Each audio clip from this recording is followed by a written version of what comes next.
Nang dalawa lang kami, minsan hindi lang sa vlog.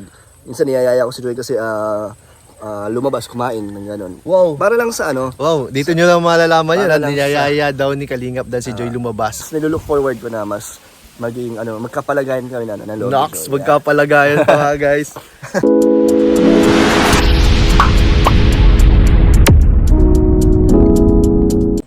Hello po mga Kalingap, welcome back po sa ating YouTube channel. This is Kuya Nel. Ayan, at for today's video po ay makakasama po natin si Kalingap Dan.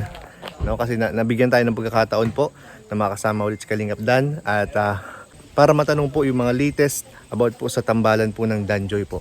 So bago pala tayo magsimula guys, ay nandito po kami sa bahay po nila. Hindi pala bahay, I mean sa church po nila Melka. So andito po si Papa Dan. Kamustahin po natin, tanawin po natin yung mga kung ano yung latest po sa kanila ni Joy Diwata. So let's go guys. So ayun guys, kasama po natin si Kalingap Dan, the one and only. Shout out, Ayan shout po. out. Ayan, kamusta bro? Okay lang, Kamusta bro. ka dito? Hindi ka nakasama sa sa Baguio. Lagi na lang po naiiwan. Pero ngayon, lahat ng mga travels ni Kalinga Prab, pwede tayo, syempre sama na ako. Ayun. Nakakalungkot Good news yan bro kasi hindi ka nakakasama Wala pa palagi, bro, di ba? Palawan pa lang ang travel ko sa buong nga eh. travel ng Kalinga. Palawan pa lang ang nakasama ako. Sana pati sa ibang bansa makasama Oo ka nga, na rin. sana hopefully dahil hindi pa rin tayo nakapunta na ibang bansa. At sana. So, bro, kamusta pala? Di ba nagpabagyo tayo nitong nakaraan? Kayo? Kami po. Tayo Kalingap, nagpabagyo. So, hindi ka nakasama doon. Anong feeling na nandun si Joy tapos ikaw nasa malayo? Sa akin, malungkot kasi syempre gusto ko ngang magkaroon ng moment ng Danjoy sa Baguio.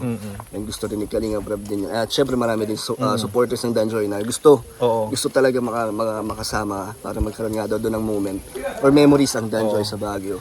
Kaso yun nga, unfortunately, hindi natin pwedeng ipilit para sa ating kalusugan. Tapos, masaya ako para kay Joy na nag-enjoy siya doon. Nakasama kayo, di ba? Pero palagay ko kulang na kulang yung enjoyment ni Napansin Joy. mo? Pansin ko talaga yung yung parang may kulang sa kanya. Parang minsan masaya siya, minsan natutulala siya. Grabe, ba't siya natutulala? Kasi siguro nakikita niya yung ibang love team, may may kasama, may ka-partner. So tingin mo iniisip niya kung nandun ako sana. Siguro iniisip niya kung nandun sana si Kalingap Dan. Siguro kompleto talaga yung araw niya. Grabe mo. Napansin pa pala Napansin ko yun. Oo, minsan nakikita ko siya mag-isa lang dun sa or natutulog siya dun sa mag-isa sa van. Nakikita ko siya medyo parang malungkot. Pero minsan naman parang na-overcome niya na nag-enjoy naman sila. Andun naman yung mga angels. Andun naman yung mga angels. Pero syempre, pag wala si Kalingap Dan, syempre malungkot talaga yan. Pero sige. Rinig lang bro. So, ayun po, lipat tayong konti kasi medyo naririnig daw po tayo dun. So, naririnig po tayo dun sa vlog po ni Kalingap Prab. So, nag-adjust tayo dito. So, ito, tuloy natin Kalingap Dan. Since galing sa Baguio si Joy, ano naman yung yung may pasalubong ba siya sa iyo? Oo bro, ang daming binigay ni Joy. Parang necklace, may coin purse, may sando. So, tatlo. Necklace, Yung coin agimat. purse. Agimat Nakita ko sa sa vlog. Tapos, May sando. coin purse, yung sando. Galing lahat yung kay Joy. Grabe. Nako, grabe, nag-effort pa talaga si Yeah, Joy, nga, no? Tapos, masaya ako na kahit daw nandun siya na masaya sila or busy kayo, na naalala niya pa rin daw ako. Grabe. Kaya, Grabe naman yung mga revelations mo. sabi naman niya. Tsaka kahit na sobrang anong schedule natin doon, mahigpit yung schedule doon, talagang kada oras may lakad. Pero nagawan pa ng time ni Joy na makabili ng Talaga? ng Ganun ka tight pasalubong. yung schedule niya? Oo, mahirap talaga kasi every umaga hanggang hapon may lakad tayo doon sa halos walang pahinga doon sa Baguio. And nagkaroon pa talaga ng time si Joy na makabili. Binigyan talaga ng time ni Joy na makabili siya ng pasalubong para kay Dan. So, very special talaga, guys. Thank you, Joy. Thank you, Joy. Hindi ko alam na ganun pala kahirap yung niya, yung oras nito sa Oo, kasi rin maraming mga itinerary. Okay. So, talagang nag-effort pala daw talaga si Joy. Grabe. Ngayon ko lang nalaman yung may lang. Oo, ngayon wala nalaman. At ayun pa pala, mga Kalingap, itatanong din natin syempre kay Kalingap Dan na alam naman natin meron pong nangyari po kay Kalingap Dan, na operahan po siya.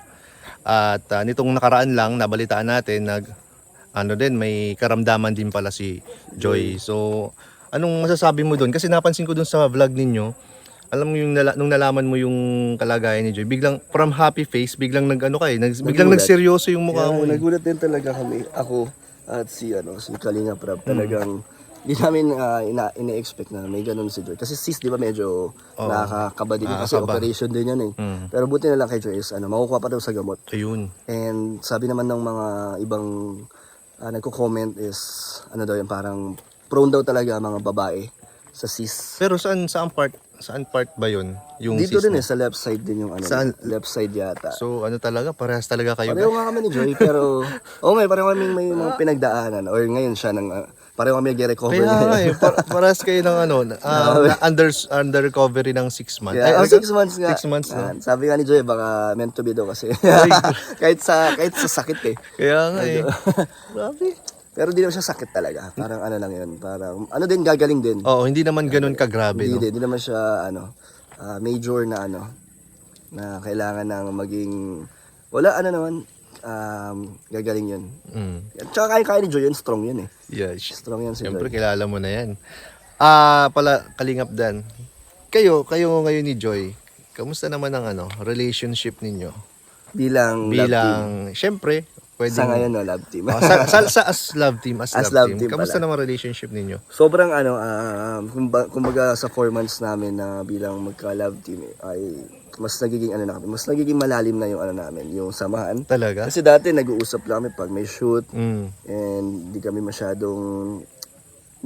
close dati. Kasi di ba ang close naman talaga niya is ibang K-boys. Ako bihira lang din ako nakakalabas kasama sila. So ngayon parang habang tumatagal nagkakaroon na kami ng bonding. Nang dalawa lang kami, minsan hindi lang sa vlog. Minsan niyayaya ko si Joy kasi lumabas, kumain ng gano'n. Wow. Para lang sa Wow, dito nyo lang malalaman yun. Para lang Niyayaya daw ni Kalingap Dan si Joy lumabas para actually, kumain. nasasabi ko yan sa live ko minsan. Na hindi ko na kinakamera. Grabe. Hindi ko pinavlog or di kami nagpipicture. Ba't parang di namin alam yan May mga nililihim kayong ganyan sa amin Parang lang naman, para lang sa namin. Sa relationship ng aming love team. Ay, mas relationship pa nga. Mas maging mas komportable kami sa isa't isa, hindi na kami magkaroon ng ilangan. Yun. Parang ganun lang naman yung point ko kaya niyaya. Pero bro, nitong syempre naging love team kayo. Siguro ano yung mga nalaman mo or natuklasan mo kay Joy na nalaman mo lang nung naging love team kayo? Yun nga, may mga, nung una, meron pala siyang, yun nga, na karamdaman din dati na naninigas pag nasa. Yun yung unang natuklasan diba? ko nung nag-start ng namin love team dahil kay Nanay Imelda. So bawal pa siyang paiyakin ng sobra, bawal maging masaya ng sobra. Pero tapos ngayon yun nga, yung sis niya, yun yung mga natuklasan natin. Dahil may mga karamdaman talaga si Joy na hindi natin makikita sa kanya kung di mo siya masyadong tatanungin. Kasi si Joy, hindi siya malihim, hindi siya nagsasabi, hindi siya nagkukwento kahit kanina. Siguro sa mga mga taong feeling niya safe pag nagsabi siya ng mga personal niyang Tama. bagay. Pero naman sa what do you mean? Sa attitude naman, sa personality naman, ano yung na nalaman mo or natuklasan mo din kay sa personality niya na hindi mo alam dati sa personality niya?